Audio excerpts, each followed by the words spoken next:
Thank you for welcoming me onto your screens, onto your headphones, depending on how you're watching this. I'm Eddie, and this is The Rollback.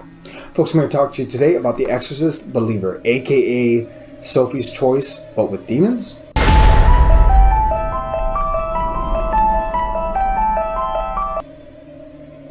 So this film takes place 50 years after the original. Primarily 13 years before this film takes place in Haiti. Leslie Odom Jr., Victor and his wife are out on vacation in Haiti when an earthquake hits, the wife being injured. Victor being forced to make a decision, who does he save? His unborn daughter or his wife? We then fast forward 13 years to modern day, where Victor with his daughter, Angela, and her best friend, Catherine, currently exist. Angela and Catherine, clearly best friends, go to the woods to contact spirits so that Angela can talk to her mother. They end up causing demons to come out. 3 days later, which is 3 days after, God came back from the dead, he walked hell. Jesus came back from the dead after walking hell. The girls walked hell and came back. There's some symbolism there. Their feet are very fucked up when they're in the hospital. They're now possessed, slowly getting worse and worse until a point where an exorcism is needed, but not just an exorcism, one of multiple faith. One of the things I love about this film is that it doesn't just approach exorcism from the view of Catholicism. They use dark magic, they use spiritual healing, root healers, they use a pastor from a different faith. They kind of assemble like an Avengers League of like faith healers and whatnot to try and help these girls, because we do get something from Chris McNeil. You may know her. She was the mom from the original Exorcist. She makes a glorified cameo, but not in a bad way. She's in the movie enough to where she's featured, but not enough to where she's overshadowing the new cast and new legacy characters, if you will. Now, that said, she kind of indoctrinates and lets them know, hey, there are multiple ways to exorcise. It's not just the Catholicism faith. It's more or less every single religion has its own way of dealing with bad spirits. You're going to have to try all of them to see what sticks, what hits, what will work. Because a demon is a demon no matter what.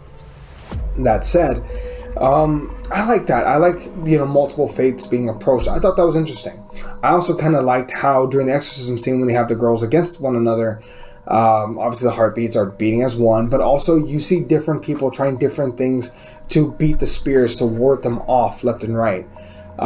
Funny enough, as funny as this can be, the priest says that the church did not sanction him to help with the exorcism. He's praying outside, and then, like at the third hour, he walks in like homeboy's gonna save the day, to quote Fernie. Homeboy thinks he's gonna save the day. They feel like they lost, right? They need like a pitch reliever or something like that. Here comes in this priest riding in on a white horse, grabs both the girls by the head. I renounce you, Satan, renounce these young souls.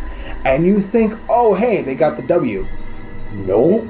They break his neck in a complete 180. One of the most gruesome deaths I've ever seen. Oh, that's a lie. It's a gruesome death.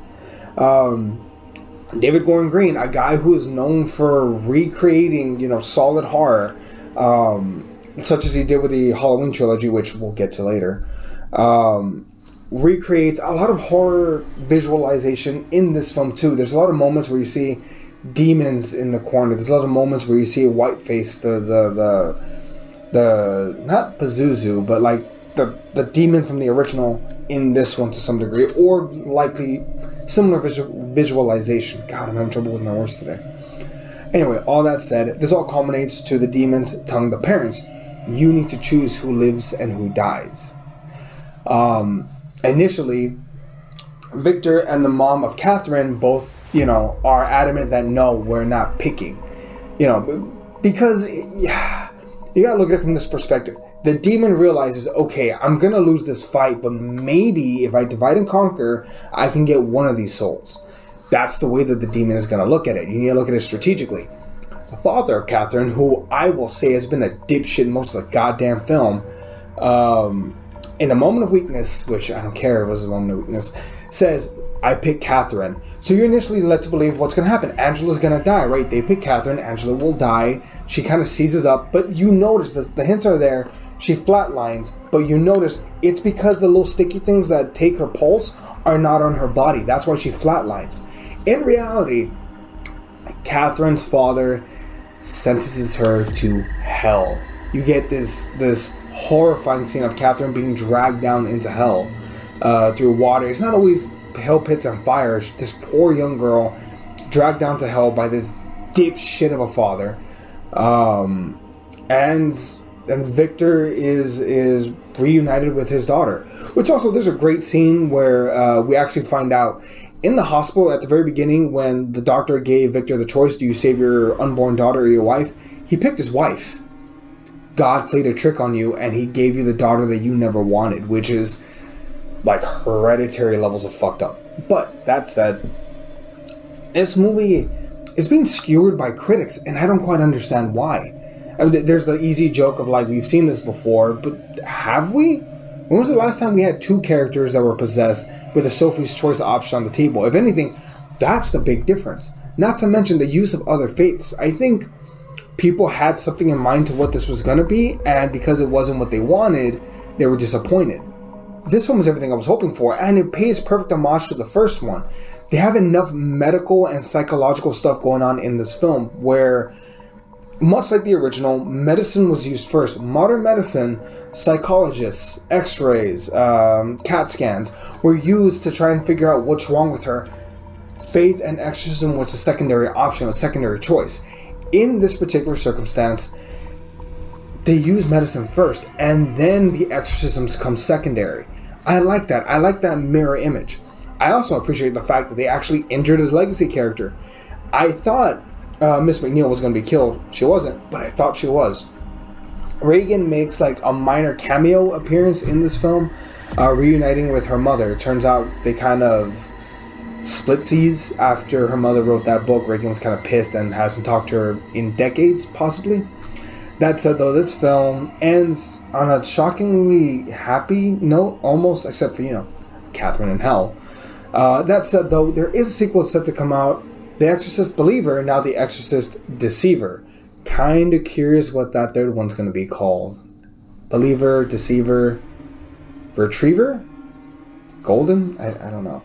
That said, though, this film, it's an A to me. It was properly scary. It had effects. It had just the right amount of horror, but not overly done. It wasn't camp. It was good. I don't see why people dislike this film as much as they do. There's a lot of positives in this. But what did you think? Go ahead and comment down below. We'd greatly appreciate it. For me, this film is going to be probably an A-, solid movie. I will rewatch this at some point, more than likely. Maybe it'll be one of my Halloween films. Speaking of which, what's one of your Halloween films? Go ahead and comment down below. We'd greatly appreciate it. And yeah, catch y'all later. See you, everyone.